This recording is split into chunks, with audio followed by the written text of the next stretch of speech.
خوش آمدید۔ آج کے اس تفصیلی جائزے میں ہم ایک بہت ہی خاص موضوع پر بات کرنے والے ہیں۔ ذرا سوچیں، ایک انتہائی سادہ سی کچی اینٹوں کی رہائش گاہ کیسے 1400 سال کے عرصے میں ایک عظیم و شان اور تاریخ کے سب سے محفوظ مقام میں تبدیل ہو گئی؟ جی ہاں، آج ہم روضہ رسول یعنی حجرہ نبوی کی تہ در تہ تعمیراتی تاریخ اور اس کے حیرت انگیز ارتقائی سفر کا جائزہ لے رہے ہیں۔ تو تیار ہو جائیے اس تاریخی سفر کے لیے۔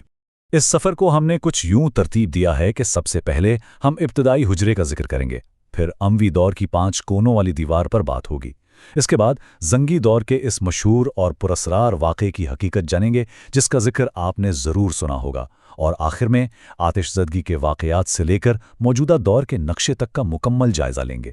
تو چلیے شروعات کرتے ہیں بالکل ابتدا سے، یعنی 11 ہجری کے اس دور سے جب اس عمارت کی بنیاد انتہائی سادگی پر رکھی گئی تھی۔ اب ذرا تصور کریں، کچی اینٹوں اور گارے سے بنے ہوئے بالکل سادہ سے کمرے جن کی چھت کھجور کی شاخوں سے بنی تھی۔ حضرت عائشہ رضی اللہ تعالی عنہا کا وہ حجرہ جہاں آج یہ مقدس مدفن ہے، اس کا رقبہ کتنا تھا؟ بمشکل 5x4 میٹر۔ یہ اتنا چھوٹا اور سادہ تھا کہ اگر کوئی شخص اپنا ہاتھ اوپر اٹھاتا تو وہ بآسانی چھت کو چھو سکتا تھا، یعنی سادگی کی ایک بہترین اور اعلیٰ مثال۔ اگر ہم تاریخی ترتیب کو دیکھیں تو 11 ہجری میں اسی حجرے میں بالکل اسی بستر کی جگہ جہاں نبی کریم صلی اللہ علیہ وسلم نے آخری سانس لی، آپ صلی اللہ علیہ وسلم کی تدفین ہوئی۔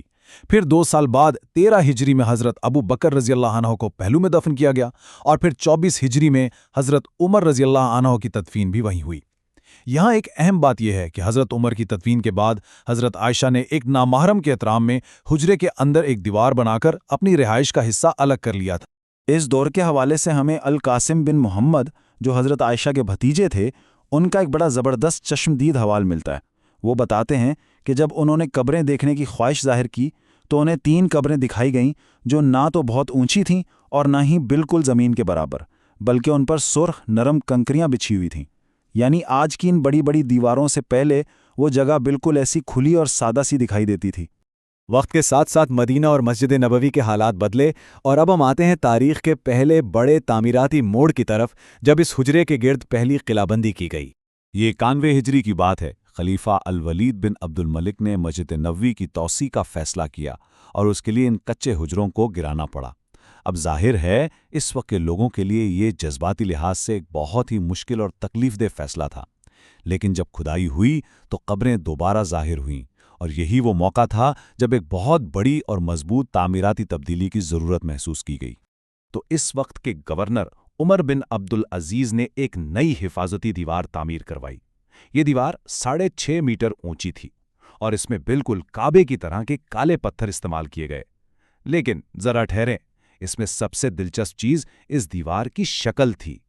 یہ چوکور نہیں بلکہ 5 کونوں والی بنائی گئی تھی، اور اس کی ایک خاص وجہ تھی، وہ یہ کہ اس کی شکل کعبے سے نہ ملے، تاکہ کوئی شخص غلط فہمی میں اس کی طرف رخ کر کے سجدہ نہ کرنے لگے۔ اور ہاں، مکمل تحفظ کے لیے اس دیوار میں نہ کوئی دروازہ رکھا گیا، نہ کوئی کھڑکی۔ اب ہم چلتے ہیں تاریخ کے ایک ایسے باب کی طرف جس میں سسپینس بھی ہے اور پراسرارت بھی، زنگی دور کا مشہور واقعہ۔ لیکن سوال یہ ہے کہ کیا یہ واقعی ایک حقیقت ہے یا محض ایک افسانہ؟ اس کہانی کا مرکز ہے سلطان نور الدین زنگی۔ 1164 عیسوی کا دور ہے۔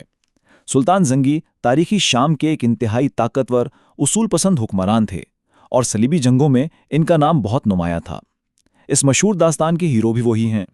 داستان کچھ اس طرح بیان کی جاتی ہے کہ سلطان کو خواب میں نبی کریم صلی اللہ علیہ وآلہ وسلم کی زیارت ہوئی، اور آپ صلی اللہ علیہ وآلہ وسلم نے 2 لوگوں کی طرف اشارہ کر کے فرمایا کہ مجھے ان سے بچاؤ۔ جب یہ خواب بار بار آیا تو سلطان نے فوراً مدینے کا رخ کیا، مسلسل 16 دن کا سفر کر کے وہاں پہنچے۔ وہاں انہیں پتہ چلا کہ اندلس یا روم کے 2 جاسوس جو نیک لوگوں کے بھیس میں وہاں رہ رہے تھے، وہ اصل میں زیر زمین ایک سرنگ کھود رہے تھے تاکہ جسد خاکی تک پہنچ سکے۔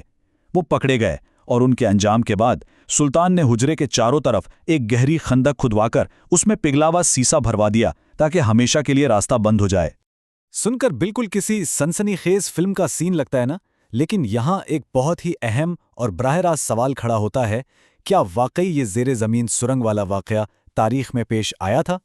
دیکھیں، جب ہم اس واقعے کو تاریخی شواہد کی کسوٹی پر پرکھتے ہیں تو تصویر بالکل مختلف نظر آتی ہے۔ ایک طرف تو یہ سنسنی خیز کہانی ہے، لیکن دوسری طرف اس کی سند بہت کمزور ہے۔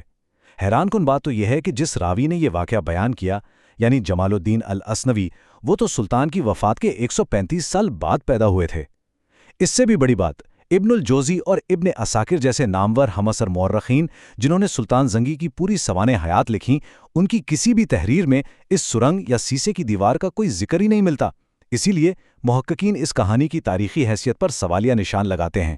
خیر، اب ہم اس تاریخی واقعے سے آگے بڑھتے ہیں مملوک اور عثمانی ادوار کی طرف۔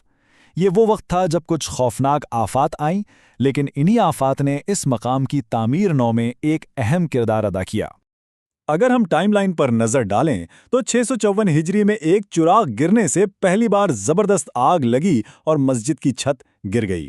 اس کے کچھ عرصے بعد 678 ہجری میں پہلی دفعہ حجرے کے اوپر ایک لکڑی کا گنبد بنایا گیا، لیکن پھر 886 ہجری میں ایک مینار پر آسمانی بجلی گری اور ایک اور قیامت خیز آگ بھڑک اٹھی۔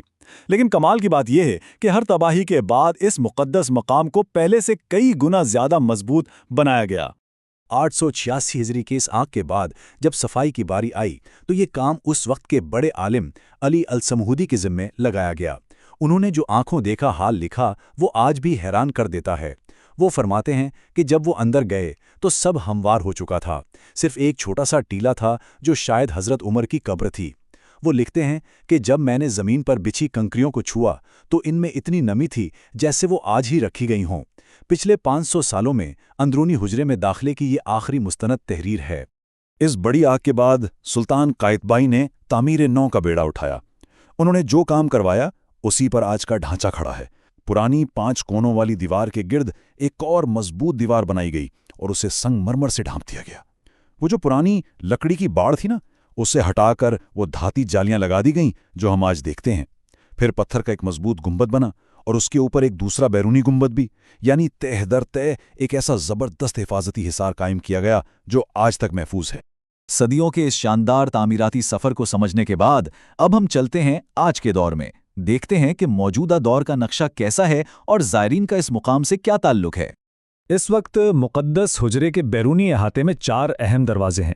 شمال میں باب التہجد، جنوب میں باب التوبہ، مغرب میں باب عائشہ اور مشرق کی جانب باب فاطمہ ہے۔ اب اس میں خاص بات یہ ہے کہ صرف باب فاطمہ ہی وہ واحد دروازہ ہے جو آج کل استعمال ہوتا ہے، اور وہ بھی صرف خاص شخصیات کے لیے۔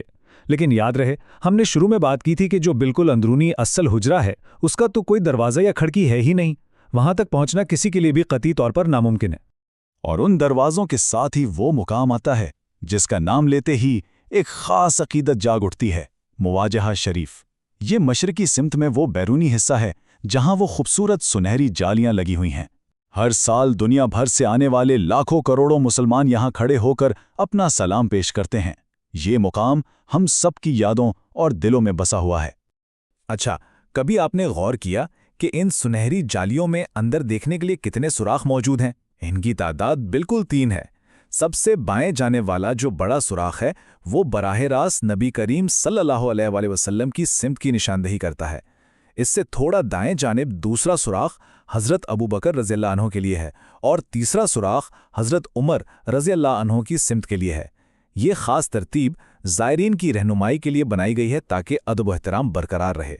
تو دوستوں، کچی اینٹوں اور کھجور کی شاخوں سے بنے ایک سادہ سے حجرے سے لے کر قلعہ بند دیواروں، سنہری جالیوں اور بالآخر اس شاندار سبز گنبد تک کا یہ سفر واقعی 1400 سال پر محیط تاریخ کی ایک جیتی جاگتی تصویر ہے۔ آج جب ہم ٹیکنالوجی اور ترقی کے عروج پر ہیں تو ذرا سوچیں، آنے والی نسلیں اس تہ در تہ تاریخ کو محفوظ رکھنے کے لیے کیا نئے طریقے اپنائیں گی؟ کیا یہ مقام ہمیشہ اسی طرح اپنے اندر صدیوں کے راز سمیٹے رہے گا؟ یہ واقعی ایک ایسا سوال ہے جو ہمیں سوچنے پر مجبور کرتا ہے۔ امید اس تفصیلی جائزے سے آپ کو بہت کچھ نیا سیکھنے کو ملا ہوگا۔ ہمارے ساتھ اس سفر کا حصہ بننے کے لیے آپ کا بہت بہت شکریہ۔